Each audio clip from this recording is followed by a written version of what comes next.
Login ரெஜிஸ்டரை ஆங்குலருக்குள்ளே எப்படி பண்ணணுங்கிறதுக்கான குறுந்தொடர் தான் இது. இந்த வீடியோவில் நம்ம ப்ராஜெக்ட்டுக்கு தேவையான முன்னேற்பாடுகள் எல்லாத்தையும் நம்ம செஞ்சு வைக்க போகிறோம்.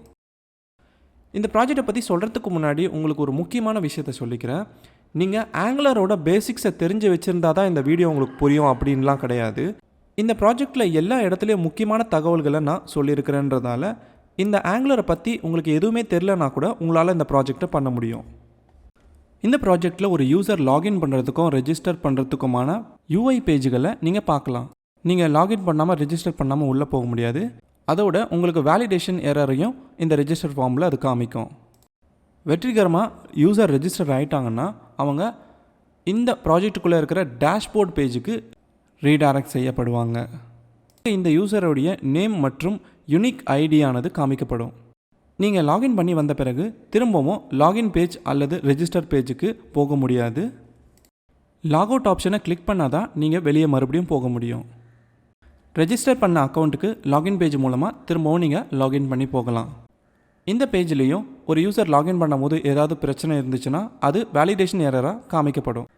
வெற்றிகரமாக நீங்கள் லாகின் செய்யப்பட்டுட்டிங்கன்னா நீங்கள் திரும்பவும் டேஷ்போர்ட் பேஜுக்கு கொண்டு செல்லப்படுவீங்க. இது ஒரு ஆங்குலர் ப்ராஜெக்ட்டுங்கிறதால இதோட பேக்கெண்ட் வேலைகளை செய்கிறதுக்காக நம்ம ரெஸ்ட் ஏபிஐயை தான் பயன்படுத்துகிறோம். அந்த ரெஸ்ட் ஏபிஐ எந்த ஒரு பேக்கெண்டையும் கொண்டு இருக்கலாம். நீங்கள் பைத்தானில் எழுதியிருக்கலாம், பிஹெச்பியில் எழுதியிருக்கலாம், அல்லது ஜாவாவில் கூட எழுதியிருக்கலாம். அல்லது இந்த எந்த பேக்கெண்டுமே நீங்கள் பயன்படுத்த போகிறது இல்லைன்னா ஃபயர்பேஸ் மாதிரியான சர்வீஸ்களையும் நீங்கள் பயன்படுத்தலாம். ஃபயர்பேஸில் அத்தன்டிகேஷன் அப்படிங்கிற சர்வீஸை பயன்படுத்தி லாகின், ரெஜிஸ்டர் மற்றும் யூசர் டீட்டெயில்ஸை எடுக்கக்கூடிய ஏபிஐ எல்லாம் நீங்கள் ஏற்கனவே அவங்க உங்களுக்கு முடிச்சு கொடுத்துருப்பாங்க. அதை கூட நீங்கள் பயன்படுத்திக்கலாம்.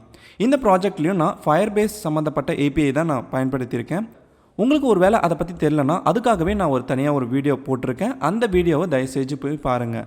அதில் ஒரு ஃபயர்பேஸ் ப்ராஜெக்டை எப்படி உருவாக்குறது, அதில் அத்தன்டிகேஷன் சர்வீஸுக்கு என்னெல்லாம் பண்ணணும், அதோட லாகின், ரெஜிஸ்டர் மற்றும் யூசர் டீட்டெயில்ஸை எடுக்கக்கூடிய ஏபிஐ சர்வீசஸை எப்படி பயன்படுத்துறதுன்னு போஸ்ட்மேன் டூலை வச்சு உங்களுக்கு ஒரு சின்ன எடுத்துக்காட்டோட அதில் சொல்லியிருப்பேன். அதனால் இந்த வீடியோவில் ஆங்குலர் ப்ராஜெக்டை பற்றின செயல்முறை விளக்கம் மட்டும்தான் நீங்கள் பார்ப்பீங்க. இந்த ப்ராஜெக்டில் நான் பயன்படுத்தக்கூடிய login, register, dashboard, home page சம்மந்தப்பட்ட HTML ஃபைல்ஸ் எல்லாம் உங்களுக்கு தேவைப்பட்டுச்சுன்னா அதுக்கான லிங்க்ஸையும் நான் டிஸ்கிரிப்ஷனில் கொடுத்துருக்கேன். நீங்கள் டவுன்லோட் பண்ணிக்கலாம்.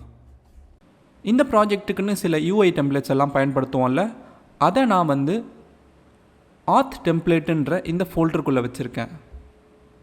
இப்போ இந்த ஃபோல்டரை ஓப்பன் பண்ணி பார்த்தோம்னா மொத்தம் 4 HTML ஃபைல்ஸ் இருக்கும். அதில் home.htmlன்ற இந்த ஃபைலை ஓப்பன் பண்ணுறேன். இதுதான் ஹோம் பேஜுக்கான யூஐ. நீங்கள் நிறைய பேர் நினைக்கலாம் இது என்ன ரொம்ப சாதாரணமான ஒரு யூஐயாக இருக்குன்னு. உங்ககிட்ட நான் விளக்கம் கொடுக்கறதுக்காக தான் இந்த டெம்ப்ளேட்டை நான் பயன்படுத்துகிறேன். நிஜத்தில் நீங்கள் வேறு விதமான டிசைன்ஸ் எல்லாம் பயன்படுத்தலாம். இப்போதைக்கு இந்த டுட்டோரியலுக்கு இந்த டெம்ப்ளேட் போதும்னு நினச்சி தான் நான் இந்த மாதிரி ஒரு டிசைனை தேர்ந்தெடுத்திருக்கேன்.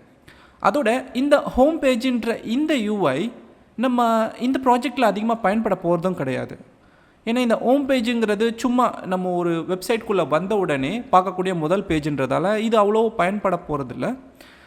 ஆனால் இதுக்கு அடுத்து வரப்போகிற பேஜ் எல்லாம் தான் நம்ம ஆங்குலருக்குள்ளே நிறைய வேலையை செய்கிற மாதிரி இருக்கும். அடுத்த ஒரு டெம்ப்ளேட் இந்த register.html ஃபைலில் இருக்குது. இதை ஓப்பன் பண்ணி பார்த்தோம்னா இதுக்குள்ளே இருக்கிறது ரெஜிஸ்டர் பேஜுக்கான டெம்ப்ளேட். இந்த டெம்ப்ளேட்டை நீங்கள் கவனிக்க வேண்டிய விஷயம், நேமுன்ற ஒரு ஃபீல்டு, இமெயிலுங்கிற ஒரு ஃபீல்டு, பாஸ்வேர்டுங்கிற ஒரு ஃபீல்டு. இந்த 3 இன்புட்டையும் தான் நம்ம ஒரு ரிஜிஸ்டர் பண்ணும்போது ஒரு யூசர்கிட்ட இருந்து வாங்குகிறோம். அது மட்டும் இல்லாமல் இந்த 3 இன்புட்டுக்கும் கீழே எரர் மெசேஜஸ் இருக்கும் ரெட் கலரில். நம்ம இந்த 3 இன்புட்டையும் வேலிடேட் செஞ்சு ஒருவேளை யூசர் இதில் ஏதாச்சும் ஒரு தவறை செஞ்சுருந்தால் அதுக்கான வேலிடேஷன் எரர் மெசேஜாக தான் இந்த மெசேஜுகளை அந்தந்த இன்புட்டுக்கு கீழே காட்டுறோம். இது எல்லாத்துக்கும் கீழே கஸ்டம் எரர் மெசேஜ்னு இங்கே ஒரு மெசேஜ் காட்டுறோம் பார்த்தீங்களா. இது என்னென்னா ரெஜிஸ்டர் ஏபிஐயை பயன்படுத்தி பேக்கெண்டில் டேட்டாவை ஸ்டோர் பண்ணுவோம்.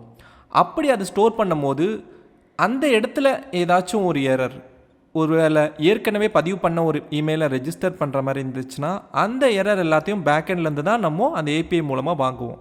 அந்த மெசேஜை கொடுக்கக்கூடிய இடம் இந்த கஸ்டம் எரர் மெசேஜ். இதுக்கு கீழே பார்த்தீங்கன்னா லோடிங் ஸ்பின்னர் தெரியுது பார்த்தீங்களா. பேக்கெண்டில் ஏபிஐ கால் நடந்துக்கிட்டு இருக்கு அப்படிங்கிறத தெரிவிக்கிறதுக்காக தான் இந்த லோடிங் ஸ்பின்னர் காமிக்கிறோம். கடைசியாக ரெஜிஸ்டர் பட்டன் இருக்குது. இப்போ நம்ம ரெஜிஸ்டர் டெம்ப்ளேட்டில் என்னென்ன பயன்படுத்துகிறோங்கிறது நீங்கள் தெரிஞ்சுக்கிட்டீங்க. அடுத்தது லாகின் டெம்ப்ளேட் இந்த login.html ஃபைலுக்குள்ளே இருக்குது. இதை நான் ஓப்பன் பண்ணி காட்டுறேன். இதில் என்னென்னலாம் இருக்குன்றதை இப்போ தெரிஞ்சுக்கலாம். இந்த இடத்துல இமெயில்னு ஒரு இன்புட், பாஸ்வேர்டுன்னு ஒரு இன்புட் இருக்குது.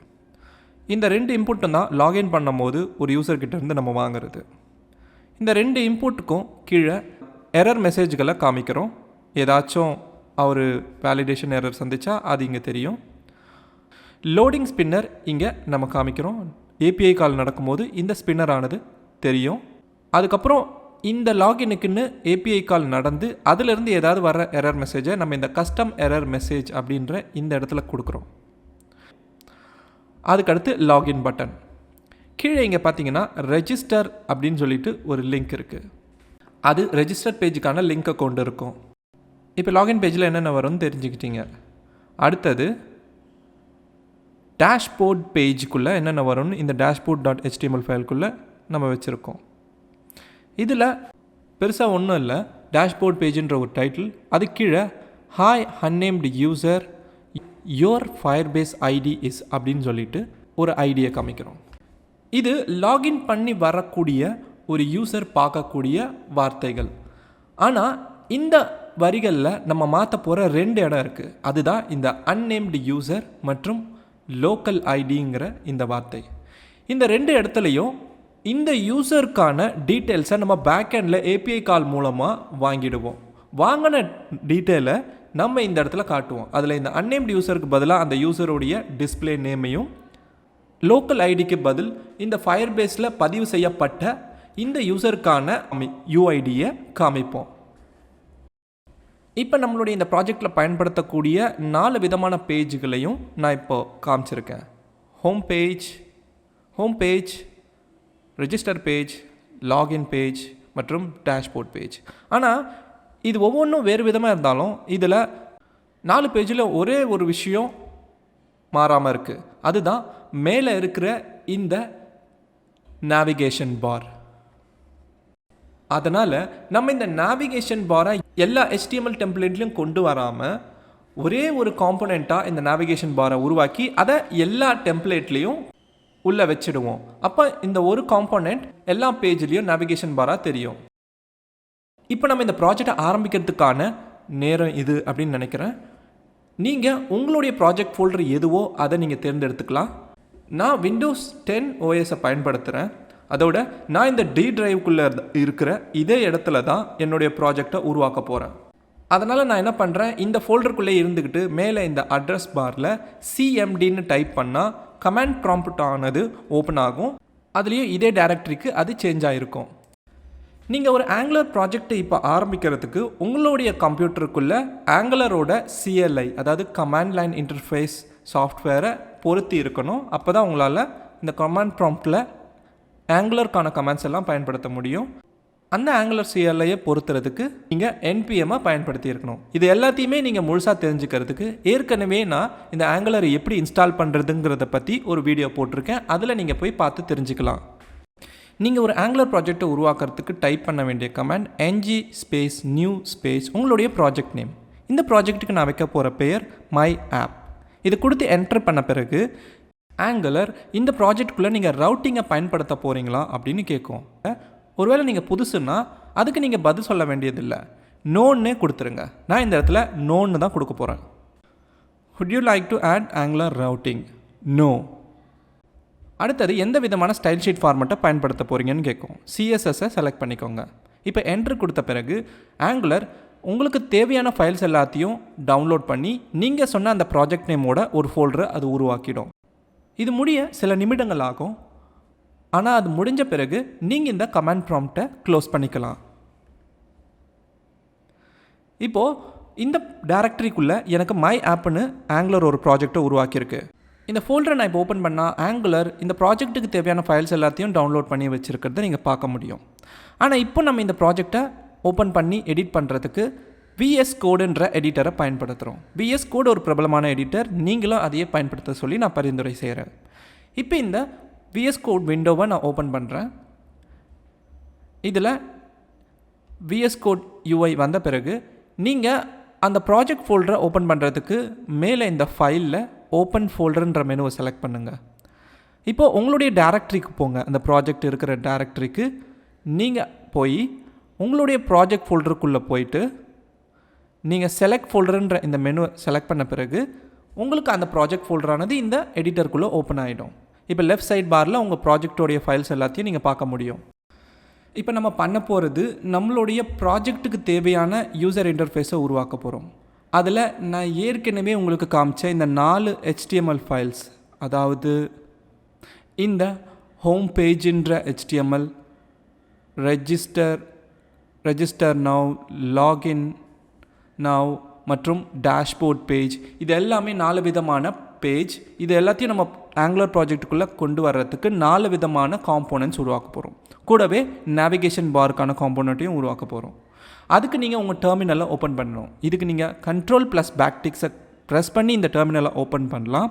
அல்லது உங்களுக்கு அது வேலை செய்யலை, இல்லை அது எப்படின்னு தெரியல அப்படின்னா நீங்கள் மேலே இந்த இடத்துல, அதாவது இந்த டெர்மினல்ன்ற மெனு கீழே உங்களுக்கு நியூ டெர்மினல்ன்ற மெனு இருக்கும். அதை கிளிக் பண்ணி கூட நீங்கள் டெர்மினலை ஓப்பன் பண்ணலாம். நான் Ctrl+Backticksஐ ப்ரெஸ் பண்ணி இந்த டெர்மினலை ஓப்பன் பண்ணுறேன். நான் இப்போ ஒரு காம்போனெண்ட்டை உருவாக்க போகிறேன். இந்த ஆங்குலர் காம்போனெண்ட்டை உருவாக்குறதுக்கு நீங்கள் டைப் பண்ண வேண்டிய கமாண்ட் என்னென்னா ng space generate space component space உங்கள் காம்போனண்ட் நேம். நான் நேவிகேஷன் பாருக்கான காம்போனண்ட்டை முதல்ல உருவாக்குறேன், அதனால் nav பார்னு வச்சுக்கிறேன். ஒருவேளை இந்த கமெண்ட் ரொம்ப பெருசாக இருக்குன்னு நினச்சிங்கன்னா நீங்கள் இந்த காம்போனண்ட் வார்த்தையை எடுத்துகிட்டு வெறும் சீன்னு மட்டும் கொடுக்கலாம். இந்த ஜெனரேட் வார்த்தையை எடுத்துகிட்டு வெறும் ஜின்னு கொடுக்கலாம். இதுதான் இந்த கமாண்டுக்கான ஷார்ட்கட். இப்போ இந்த கமாண்டை எக்ஸிக்யூட் பண்ண பிறகு நீங்கள் இந்த ஆங்குலர் ப்ராஜெக்டுக்குள்ளே இருக்கிற சோர்ஸ் ஃபோல்டரில் ஆப் ஃபோல்டரை ஓப்பன் பண்ணுங்கள். இந்த கமாண்டில் இருந்து எக்ஸிக்யூட் ஆகி உங்களுக்கு nav bar அப்படின்ற ஒரு ஃபோல்டர் உருவாகும். பார்த்தீங்களா? இந்த ஃபோல்டருக்குள்ளே இந்த காம்போனண்ட்டுக்கு தேவையான ஃபைல்ஸ் எல்லாமே ஆங்குலர் உருவாக்கி வச்சுருக்கோம். எல்எஸ் கொடுத்து இந்த கமாண்டை கிளியர் பண்ணிக்கிறேன். இப்போது அடுத்த காம்போனண்ட்டை உருவாக்க போகிறேன், அதனால் இதே கமாண்டை பயன்படுத்துகிறேன். கடைசியாக காம்போனண்ட்டோட பேராக ஹோம்னு வச்சு எக்ஸிக்யூட் பண்ணுறேன். இப்போ எனக்கு இந்த ஆப் ஃபோல்டருக்குள்ளே ஹோம்ன்ற பேரில் ஒரு ஃபோல்டர் உருவாகும். அதுக்குள்ளே ஹோம் காம்போனண்ட்டுக்கான ஃபைல்ஸ் இருக்கும். அடுத்து கிளியர் ஸ்க்ரீன் பண்ணுறேன். மறுபடியும் இன்னொரு காம்போனண்ட்டை உருவாக்குறேன். இந்த தடவை காம்போனண்ட்டோட பேராக ரெஜிஸ்டர்னு வச்சுக்கிறேன். இப்போ எனக்கு ரெஜிஸ்டர் காம்போனண்ட் ஆனது இந்த ஆப் ஃபோல்டருக்குள்ளே உருவாகிடும்.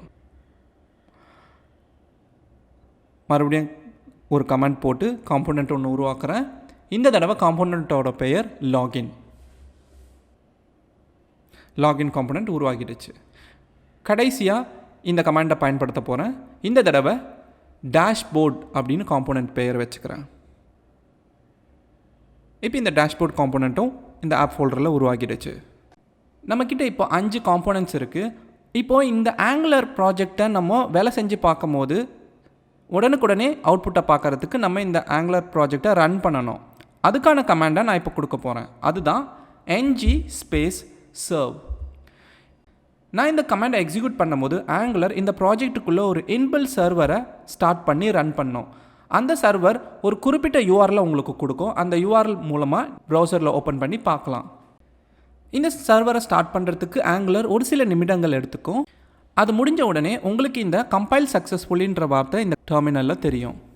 அதோட நீங்கள் இந்த டெவலப்மெண்ட் சர்வருக்கான யூஆர்எல்லை இங்கே ஆங்குலர் உங்களுக்கு கொடுத்துருக்கு. இந்த யூஆர்எல்லை நீங்கள் உங்களுடைய ப்ரௌசரில் ஓப்பன் பண்ணி பார்க்கலாம். இதுதான் ஆங்குலர் எனக்கு கொடுக்கக்கூடிய முதல் பேஜ். இந்த பேஜ் ஆங்குலரோடைய ஆப்புன்ற ஒரு காம்போனண்ட் மூலமாக எனக்கு தெரியுது. அந்த ஆப் காம்போனண்ட்டுக்கான ஃபைல்ஸை நீங்கள் இங்கே பார்க்க முடியும். ஆப் காம்போனண்ட்டுக்கான HTML மற்றும் TypeScript ஃபைல். அந்த காம்போனண்ட்டை app.model.tsங்கிற ஃபைலுக்குள்ளே இந்த ஆங்குலர் ஏற்கனவே பதிவு பண்ணியிருக்கோம். இந்த ஆப் மாடல் ஃபைலை ஓப்பன் பண்ணிங்கன்னா டெக்ளரேஷன்ஸுன்ற இந்த அறைக்குள்ளே ஆப் காம்போனண்ட் ஆனது பதிவு செய்யப்பட்டிருக்கிறத பார்க்கலாம். அந்த காம்போனண்ட்டோட ஃபைலாக TypeScript ஃபைல் இருக்கும். அந்த ஃபைலுக்குள்ளே பார்த்தீங்கன்னா இந்த செலக்டாரானது முடிவு செய்யப்பட்டிருக்கும் இந்த காம்போனண்ட்டுக்குன்னு. அந்த செலக்டாரை தான் இந்த index.htmlங்கிற இந்த முதல் ஃபைலுக்குள்ளே கால் பண்ணியிருப்பாங்க. இந்த செலக்டாரை கால் பண்ண உடனே இந்த காம்போனண்ட்டுக்கான, அதாவது இந்த TypeScript ஃபைலோடைய டெம்ப்ளேட் ஆனது இங்கே கீழே கொடுக்கப்பட்டிருக்கும். இந்த டெம்ப்ளேட் வீடியோல நம்மளுடைய UI டெம்ப்ளேட்ஸ் எல்லாம் எப்படி ஒரு காம்போனன்ட் நம்ம பார்க்குற அந்த பேஜுக்கான HTML மற்றும் CSS எல்லாமே பார்க்க போகிறோம். அதெல்லாம் தான் மொத்தமாக இங்கே கொடுத்துருக்குறாங்க. இதில் பாருங்கள், இங்கே ஆப் இஸ் ரன்னிங்ன்ற வார்த்தை தெரியுதா? இதுதான் இங்கே நம்ம பார்க்குற அந்த ஆப் இஸ் ரன்னிங் அப்படின்ற வார்த்தை.